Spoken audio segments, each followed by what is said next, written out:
Assalamualaikum warahmatullahi wabarakatuh. Halo semuanya, saya Kanafi Pramesti dari Program Studi Sistem Informasi Geografis dengan NIM 235159113 SV22642. Pada kesempatan kali ini, saya akan membahas mengenai Creating Geospatial Information System Using MapWinGIS. Untuk memenuhi tugas acara 6 dan 7, Praktikum Pemrograman Geospasial Desktop.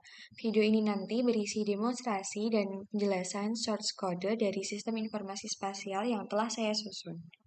Tapi sebelum itu, saya akan menjelaskan terlebih dahulu mengenai MapWinGIS dan SDLC itu sebenarnya apa sih? Jadi SDLC pada pembuatan perangkat lunak standalone atau Software Development Lifecycle adalah proses sistematis yang digunakan untuk mengembangkan perangkat lunak mulai dari perencanaan, pengembangan, pengujian, implementasi, hingga pemeliharaan. Penjelasan ini termuat dalam jurnalnya Madavi et al. Pada tahun 2017 dengan judul A Review of Software Development Lifecycle Models. Nah, berikutnya ini adalah konsep Software Development Lifecycle pada pembuatan perangkat lunak standalone yang dikemukakan oleh Pressman pada tahun 2010. Terdapat 7 konsep untuk SDLC. Yang pertama adalah perencanaan atau planning.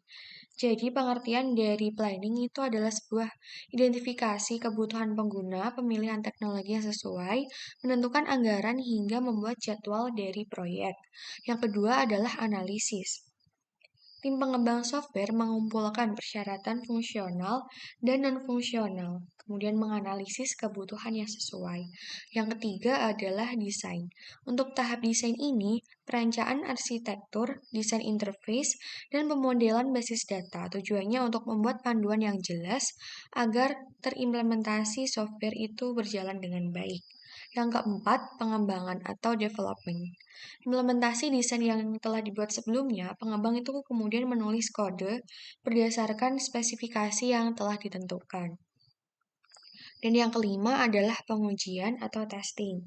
Pengujian itu dilakukan untuk memastikan setiap komponen bekerja dengan benar. Hal ini tuh melibatkan berbagai jenis pengujian, termasuk pengujian fungsional, pengujian integrasi, dan pengujian kinerja. Nah, yang kelima adalah implementasi atau deployment. Penyalinan perangkat lunak ke lingkungan produksi dan mengonfigurasi sistem untuk digunakan oleh pengguna akhir.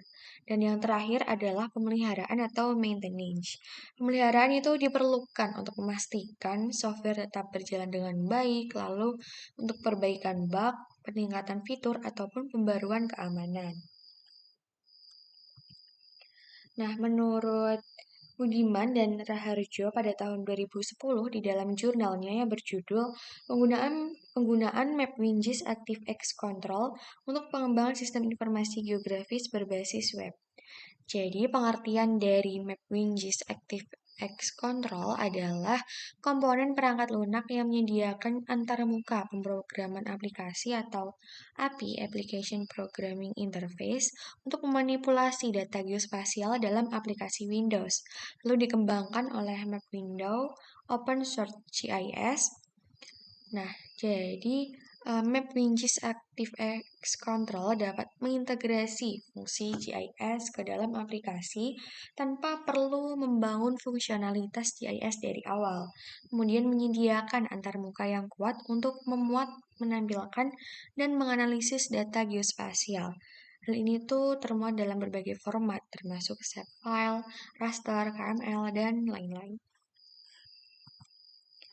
Nah, berikut ini adalah pemanfaatan MapWinGIS ActiveX Control dalam penyusunan sistem informasi geospasial oleh Kusuma dan Darmawan pada tahun 2018 dalam jurnalnya yang berjudul Pemanfaatan MapWinGIS ActiveX Control untuk visualisasi data spasial pada sistem informasi geografis kota. Nah, menurut Kusuma dan Darmawan ini ada 6 manfaat utama. Yang pertama adalah visualisasi data geospasial. Hal ini tuh untuk menampilkan peta interaktif dalam aplikasi, kemudian dapat menambahkan lapisan-lapisan berbagai format seperti shapefile, raster, dan layer vektor lainnya, serta menyesuaikan tampilan peta seperti zoom, pen, dan merotasi. Yang kedua adalah manipulasi data untuk melakukan berbagai operasi pada data geospasial seperti pemilihan, penambahan, penghapusan, dan editing geometri. Hal ini tuh memungkinkan pengguna untuk memodifikasi data langsung dari aplikasi. Nah, yang ketiga adalah analisis geospasial. MapWinGIS menyediakan beragam fungsi analisis nih, seperti penghitungan jarak, overlay spasial, buffering, dan analisis zonasi untuk melakukan analisis spasial dan menghasilkan data geospasial tentunya. Nah, yang keempat adalah interaksi dengan pengguna. Jadi itu untuk mengintegrasikan kontrol peta ke dalam antarmuka pengguna aplikasi dengan memberikan pengguna kemampuan untuk berinteraksi secara langsung dengan data geospasial melalui peta interaktif. Nah, yang kelima adalah integrasi dengan fungsionalitas lain. MapWinGIS dapat diintegrasikan dengan fungsi-fungsi lain dalam aplikasi seperti database, analisis data, dan visualisasi data lainnya. Hal ini memungkinkan pengembang aplikasi yang kaya fitur dan sesuai dengan kebutuhan untuk penggunanya. Nah, dan yang terakhir, manfaat utamanya adalah kustomisasi tampilan, yaitu dengan menyesuaikan tampilan peta agar sesuai dengan kebutuhan aplikasi, termasuk pengaturan warna, gaya, simbol, dan label.